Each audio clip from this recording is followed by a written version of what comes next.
Welcome to Next in Tech, an S&P Global Market Intelligence podcast where the world of emerging tech lives. I'm your host, Eric Hanselman, Principal Research Analyst for the 451 research arm of S&P Global Market Intelligence. And today, we'll be discussing the carbon reduction potential of cloud with two returning podcast guests, Kelly Morgan, Research Director for our multi-tenant team, and Principal Research Analyst Dan Thompson. Welcome back to both of you.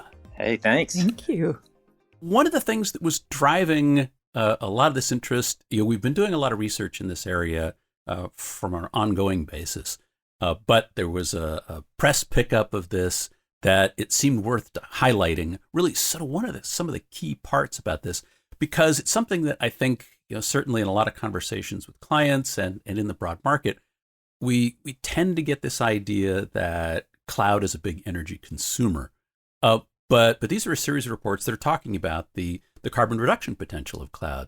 So what's the focus of the reports and what's the data they're based on? Yes, well, that's a great question because certainly it comes up a lot that these cloud data centers use a lot of energy. But in fact, what we tried to do was pull apart how much energy is used by typical IT equipment and how much energy is used by typical data centers. And then we tried to compare sort of enterprise setups with a cloud setup to see if they were the same in their use of energy. And what we found after doing surveys of enterprises, and we built a big model that kind of looked at, based on the survey results, what kind of the typical enterprise usage of their IT assets was.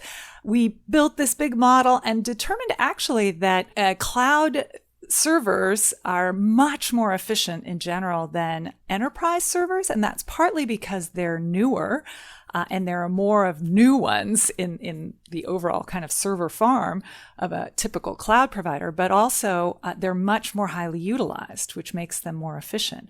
So we actually found quite a big savings, as much as a 60% efficiency improvement, just switching servers, essentially from enterprises moving to cloud. They can save up to 60% of their energy usage. And then kind of to add to that, when we looked at the data center building itself, typical cloud data centers are also much more efficient. So although they hit the news for using a lot of electricity, they are typically way more efficient than especially older enterprise data centers that aren't fully utilized. And so we got another, anywhere from 10 to 15% improvement in energy efficiency from moving to the data center as well. So overall, we found that enterprises, if they moved a lot of their IT to cloud, they could save, up to 85% of energy usage, and in some cases even more if the cloud data centers used completely renewable carbon-free energy. You could end up saving a huge amount of your carbon usage, improving your carbon usage just by moving to cloud. Oh, wow. So you've touched on three key points. One, that just simply the nature of equipment is more efficient.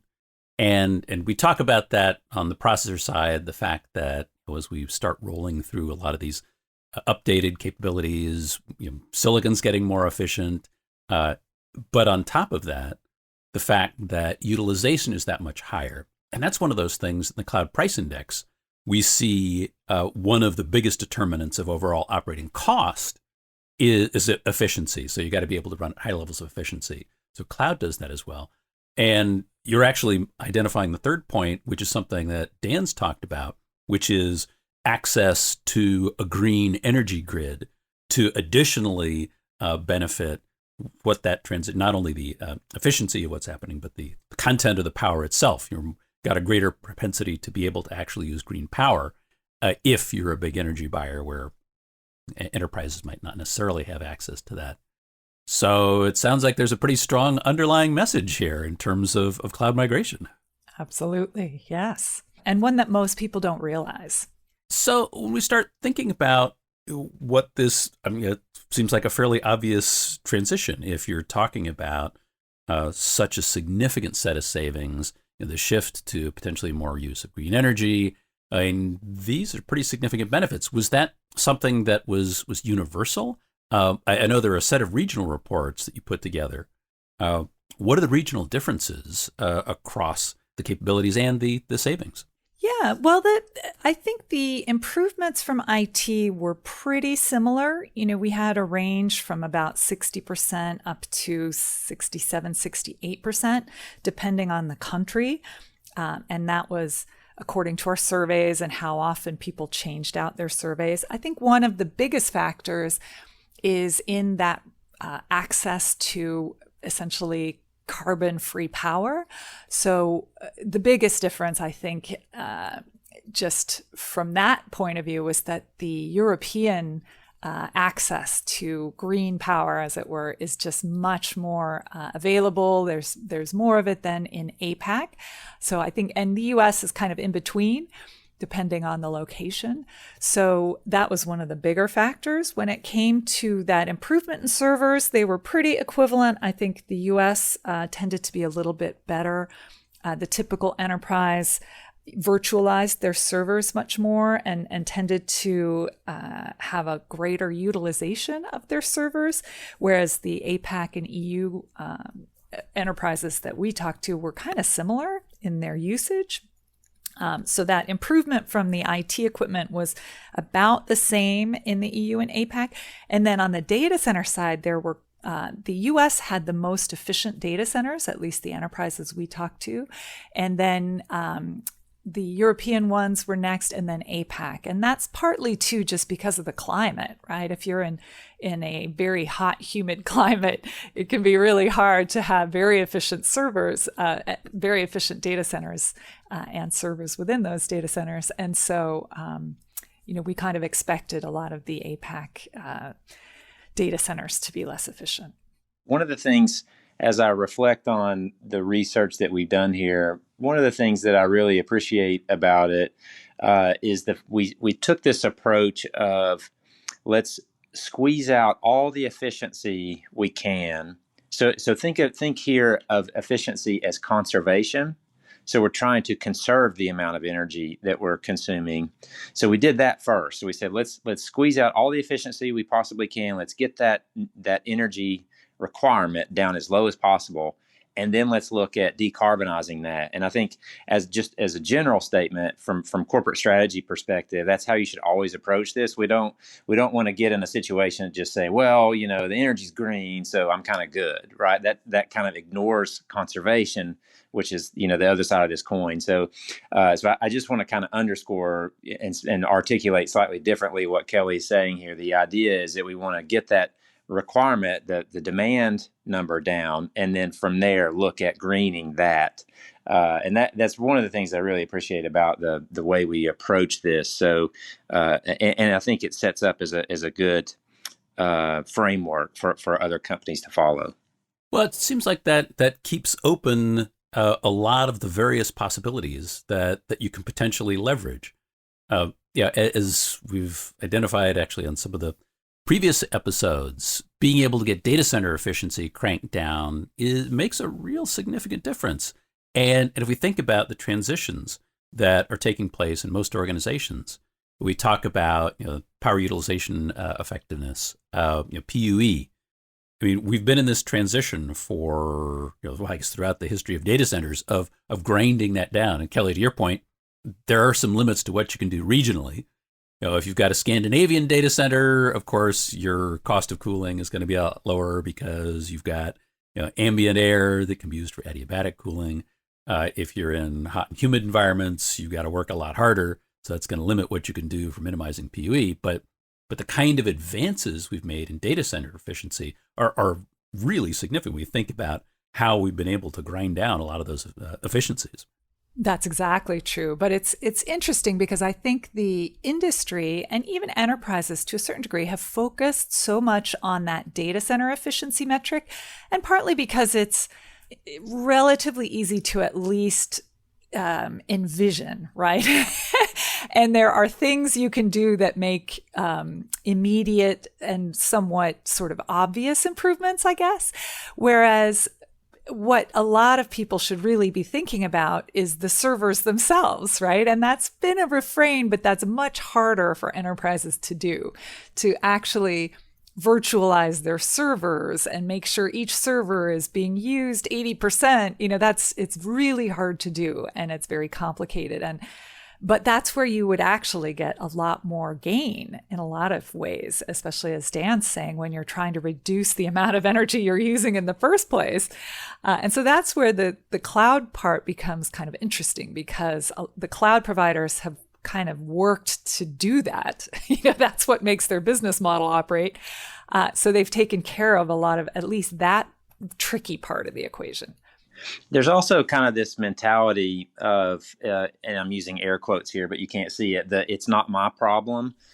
So you'll have facilities managers who their responsibility is the building itself. And so they'll fixate on PUE, but to them, it's the network administrators and things like that who are dealing with the servers.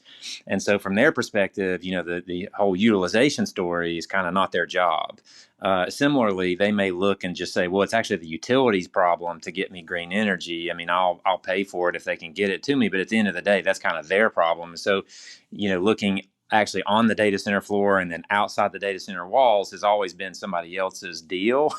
Similarly, I would suggest that the multi-tenant data center industry has had a similar attitude in that it's their customers' responsibility what's going on with the gear sitting on the floor, right? And they have a very limited influence over that. And likewise, outside the four walls, if you look back 5-10 years ago, there was definitely this kind of mentality of, well, I mean, it's the utility. What can I do? And it's only in more recent history where they've kind of realized, oh, wait, I'm actually, I have a lot of buying power here. I'm buying way more energy off the grid than the average enterprise. And so I can actually affect change. Similarly, they're realizing that, what happens if we incentivize our customers to actually have higher utilization rates? That helps me drive down the PUE of the facility and helps us overall from an efficiency standpoint. And so it's like there's just kind of been this awakening of, oh, wait, I actually can influence this and I should influence this. And is that something where it's the end consumers that are seeing that influence? You're talking about multi-tenant operators, and certainly the cloud providers have got a strong incentive. What's the extent to which you see that driven by the end consumers of those capabilities themselves? From a power purchasing perspective, I mean, the biggest of organizations, yes. The smaller organizations who may have, one data center, they may have 1 megawatt of power. I mean, a megawatt of power is still that's still a good chunk of power, right? I mean, we're talking like neighborhood scale power. And so to the extent that even at a megawatt, like your local power board is going to pay attention to that. And so I think you would have some pull there. But when we're talking about the major multi-tenant data center providers and the cloud providers, I mean, we're talking about tens of megawatts, if not hundreds of megawatts, depending on where in the world we're talking about. And like that is definitely has the attention of the power production companies, right? Like that's a substantial load. And so like they will definitely pay attention to your requests about, I need a green energy option, or I need to, do something here from a sustainability story. How can you help? Well, you've identified that there's some regulatory pressure on efficiency for some operators. I think you were talking about Singapore. Perkins Liu is on talking about what China's doing in terms of managing overall power budget. So clearly there's some shift from a regulatory perspective. I guess the thing I was wondering is, does a lot of the ESG reporting requirements that are cropping up start to influence that for the actual end consumers? And it sounds like the answer is getting that way. But we're starting to see power transparency in some facilities, and certainly we're seeing it from the cloud providers.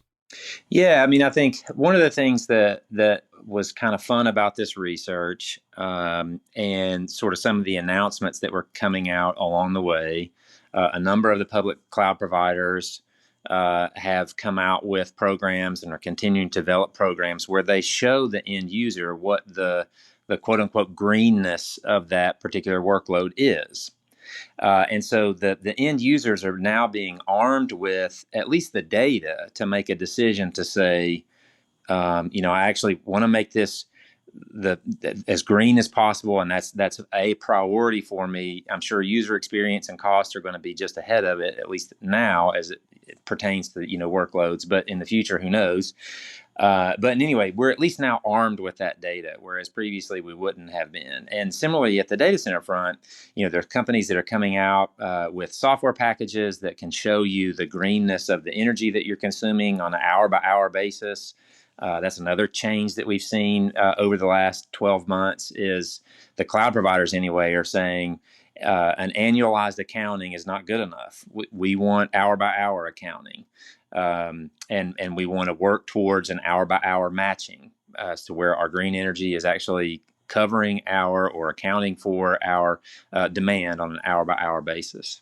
Getting the same kind of granularity you expect in cloud. Right. Yes. And just to add to that, in terms of regulatory requirements, I think you're right that companies, enterprises are increasingly looking at regulatory requirements for being sustainable, or at least investor requirements for how sustainable they are. The biggest cloud providers, and even I'd say some of the biggest enterprises, have already kind of come under some of that pressure from Greenpeace, and firms like that. But also just more broadly now, a lot of investors are looking at larger enterprises and asking what their green story is. What is your sustainability? Their sustainability indexes and things like that. So there's just generally a lot more pressure for enterprises to look at where they can make sustainability and efficiency improvements. And so, this kind of story could then be really interesting and appealing to them. I think another thing that you referenced was actually we've seen Singapore, Amsterdam, China, a lot of these big data center markets worried about the amount of energy use from these data centers.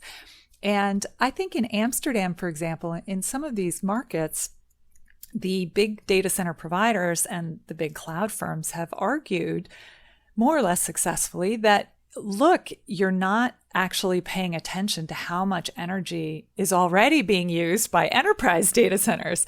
And in fact, if all these firms shifted to these bigger, say, leased, multi-tenant or cloud data centers, you actually would end up saving energy if you shut down all these really super inefficient, old enterprise facilities. So there's kind of that regulatory aspect too. Even though sometimes governments are worried about one thing, the efficiency is not always obvious, and moving that electricity use from one to the other might actually make a big difference. So it's kind of interesting, really, that what users have laid out in front of them now is sort of an obvious way forward for the decarbonization of their IT assets. So the best place to go from a carbon perspective is the cloud. We know that not all workloads can go to the cloud. And so the next best thing may be a multi-tenant facility whose PUE will be lower, whose just utilization of the entire facility will be better. Their access to green energy will be better. And then if that won't work, then perhaps now we consider a corporate data center, enterprise data center, just because of perhaps proximity, or maybe it needs to be in a second tier, third tier city, and they're just there really is no good colo option available, or the colo option is actually no better than your enterprise facility. And so I think if we can begin to think of it in terms of if our priority is greenness, and I will, fully concede that most enterprises are not there yet. I hope we get there. We need to get there. If that's our kind of order of operations, it would go cloud first, then multi-tenant second, and then hopefully whatever crumbs are left over, we can find a place to put that's at least as green as possible for the quality of user experience that's necessary, which obviously includes things like latency and just general proximity, things like this for your workers. And in any case, I think that's a great mindset to kind of carry forward and think through as companies are planning their strategy for this. Kelly, I want to get back to your point, and Dan, certainly from the facilities perspective, workload placement, all those things are important. But I think you've made what is the fundamental and most important takeaway that hopefully listeners are getting out of this, which is that it's the efficiency of the servers themselves, and that it's that aspect that is the biggest component of what you got out of the study, right? Absolutely, yes. And that is something that most enterprises don't recognize, I think. And even if they do, it's tricky to improve themselves. And one of the things that we looked at was all the different types of servers. And I think you've talked about that on this podcast as well, from the chips and the various servers and the improvements that can be made. So to a certain degree, even if enterprises wanted to boost that efficiency, it's really hard to attain what a lot of the cloud providers have. And it's just a lot of work. And a lot of enterprises think, maybe this is not the best place to put all my energy. So there is a lot of gain to be had there. Well, this study also looked at refresh cycles. And Yes. the fundamental point there is that cloud operations are simply refreshing hardware at a rate that your average enterprise can't keep up. Because I think what the study was identifying was somewhere in the 4-year-ish range for a refresh cycle. Exactly. Some variation. Yep. And hey, if you've got a server that's 4 years old, that's going to be, the technology marched on, efficiency improved, all of those good things happened, and now you've been significantly outpaced. That's exactly it. And also the fact that cloud providers are typically buying so many servers, so even if they're refreshing them 2 to 3 years at a time, but they're also just buying brand new ones and continuing to expand. So the overall sort of number of servers that they have that are the latest and most efficient is just going to be a lot higher than almost any enterprises. Yeah, your average age gets driven down, and it's not the sort of episodic buying that enterprises tend to do. Exactly. Something I want to kind of underscore here, Eric, just to kind of get into the weeds just a little bit if we can. What's interesting about this is, as I've talked about this data to folks, a common pushback that I've heard is, well, I don't think that's true, actually. Like, if we look at it, Moore's Law is over with, the gains that you see in new generations of chips, are just not that great. And it's as though the person is kind of trying to approach the argument from a performance perspective or, a transistor perspective, which is not, it's not actually a good argument, because what if you see, yes, of course, the gigahertz numbers, those are not jumping leaps and bounds like they used to. The number of transistors and resistors used on chips, that's not doubling every 12 to 18 months or whatever. That may all be true. However, if you look at the ability to do work, so the power or processing power per watt, so the amount of energy it takes to do that processing, that's what's coming down. And so if you look, so that's just kind of a general way of thinking of the efficiency of that chip.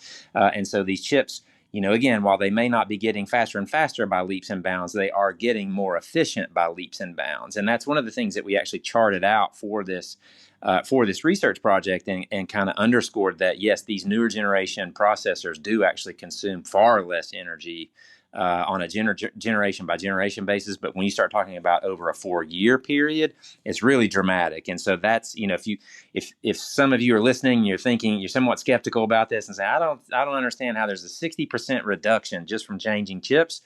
That has been really where, the gains of these new chips have happened. And it doesn't make headlines because, number one, it's a little bit kind of hard to explain. And number two, it's not sexy. It's like, I'm not adding horsepower. I'm basically adding fuel economy. It's just not as sexy of a topic to talk about in the magazines and websites and whatever. But in any case, that's what's happening behind the scenes. Well, if you think about what we get in, 150 watt, 200 watt socket, now we're just, all you have to do is look at the number of cores. And that gets driven by, smaller geometries in the silicon that's there, which result in lower voltages, which fundamentally means we're just moving fewer electrons around, which is more efficient. That's right. Yeah. Wow. Well, fascinating stuff. And hopefully eye-opening for a bunch of our listeners. Thank you both for the insights that all this provides. Hopefully, we'll provide some links in the show notes. Hopefully, our audience will get a chance to actually look at some of this data and see it and actually start to act on it. Hopefully, and we'll keep our fingers crossed that it catalyzes some action. Absolutely. Thank you so much for having us. Yeah, thanks for having us on again. And that is it for this episode of Next in Tech. Thanks for our audience for staying with us. Join us for our next episode when Dan Kennedy is going to be back on, when we'll be discussing the results of the latest information security budgets and outlook. And we'll get Dan's perspectives on what studies showed and some of the data that he's been working on. We hope you'll join us then, because there is always something next in tech.